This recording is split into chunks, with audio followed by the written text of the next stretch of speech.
Confusion and lack of answers overwhelm parents and educators as 36 public school districts in Illinois are under investigation by the U.S. Department of Justice for sexual orientation and gender identity content. WIFR's Bria Walters talks to community members about the investigation and what they want to hear from leaders.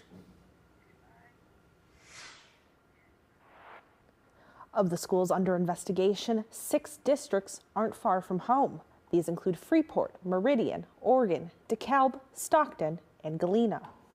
It's definitely good to be open about it. Kristen Drew is proud of her alma mater, Oregon School District, and its openness about a recent announcement by the U.S. Department of Justice.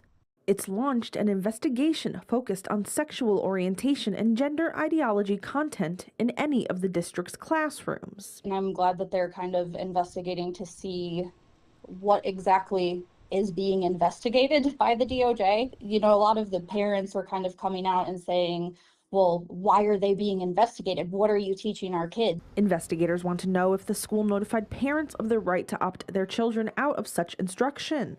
It will also assess whether the district limits access to single-sex intimate spaces. Everybody take a pause for a minute before we jump to conclusions. Oregon Superintendent PJ Capozzi says it's possible the investigation comes from a grant the school received from the DOJ. In a statement he wrote, one emerging operational theory is that all of the public school districts named appear to share participation in Department of Justice grant opportunities, specifically the School Violence Prevention Program grant.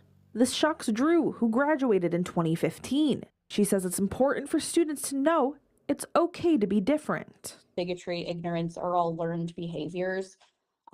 So I think it's just important to have a plan for how we're going to keep combating those things in the community and make sure that everyone feels safe. Monica Benton's children attend the Oregon School District. She admits the situation makes her a little anxious. She chooses a different methodology to deal with it. You can't audit everybody, so you do a random sample of certain items to figure out if the whole state of Illinois is in compliance. She says the notification alone should not be viewed as evidence of wrongdoing or as proof of a violation. You know, everybody, as the entire student body, the parents and what have you, just taking a minute, take a breath, and let's see. Capozzi echoes the sentiment, stating there is no reason for families or community members to panic.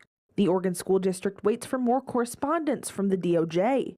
Capozzi says as more verified information becomes available, he will continue to communicate directly and transparently. Schools in Michigan are also being investigated. This began in February, and investigations are ongoing. This means the DOJ has not issued any conclusions or penalties. For statements from the other northern Illinois districts, including DeKalb and Freeport, you can visit our website, WIFR.com.